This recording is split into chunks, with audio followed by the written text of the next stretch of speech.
Sobrang successful nga ng Sarah Bamboo concert na ginanap sa Sydney, Australia nitong nakaraang August 9, 2024. Walang kupas ang nag-iisang popstar royalty kahit na may asawa na siya.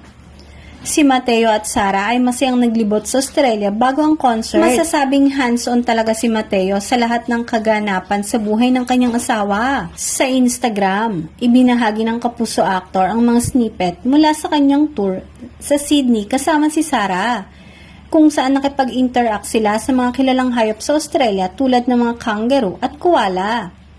Kumuha rin ng mga pictures ang mag-asawa sa iconic na Sydney Opera House.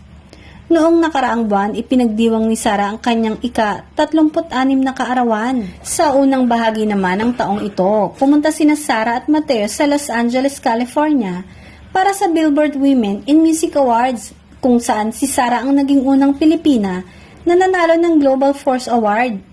Kinalugad din nila ang Los Angeles pagkatapos ng kaganapan.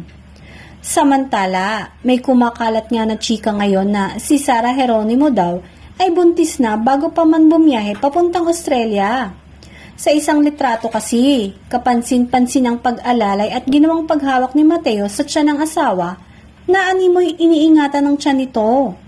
Sobrang saya naman ng mga fans kung totoo nga ang balitang ito.